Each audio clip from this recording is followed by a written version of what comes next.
आपण म्हणतो quarter one earnings आता येतील, जसं मी म्हटलं की गुरुवारी TCSचे रिझल्ट येतील.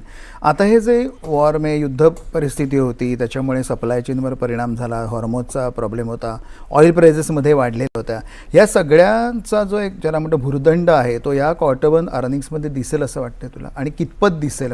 मागच्या क्वार्टरला तो आला नव्हता. ट्रान्सपोर्टेशन कॉस्टवरती तर नक्कीच दिसेल, म्हणजे जे ट्रान्सपोर्टवर अवलंबून आहेत भरपूर जण, त्यांच्यावरती खूप इफेक्ट होणार आहे. पण जमेची बाजू अशी आहे की कन्झ्युमर ड्युरेबल कंपन्यांनी, म्हणजे मेजर कन्झ्युमर ड्युरेबल कंपन्यांनी आत्ताच विधान केलं की ते डबल डिजिटमध्ये ग्रोथ एक्सपेक्ट करत आहेत, आणि त्यांनी जी प्राईस राईज केली ती ॲब्सॉर्ब झालेली आहे. म्हणजे हा एक चांगला मुद्दा आहे. म्हणजे कन्झ्युमर ड्युरेबल जे मोठं सेक्टर आहे त्याच्यातल्या मोठ्या प्लेयर्सना एक्सपेक्टेशन आहे की ती प्राईस राईज या रिझल्टमध्ये निघेल, म्हणजे प्राईस राईज केली त्याचा ट्रबल नाही होणार, आणि ह्या 2-3 मोठ्या सेक्टरना ते पचवता येणार आहे, त्याच्यामुळे विशेष फरक पडणार नाही. आणि आज आपण मगाशी डिस्कस केलं त्याच्याप्रमाणे की IT सेक्टरचं कॉम्पन्सेशन कुठेतरी दुसरीकडे होणार आहे. IT सेक्टरमधनं अपेक्षा कमी आहेत.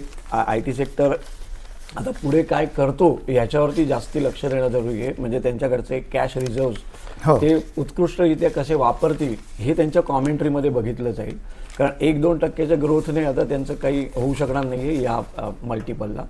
तर ते पुढे काय करतायत, AI मधल्या कंपनीचा ॲक्विजिशन करू शकतायत का, ह्या कॉमेंट्रीवरती जास्ती अवलंबून जाईल. मागच्या नंबर्सकडे विशेष लक्ष दिलं जाणार नाही.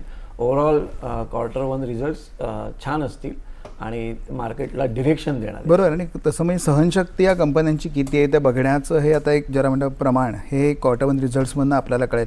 FMCGचे पण डाबर,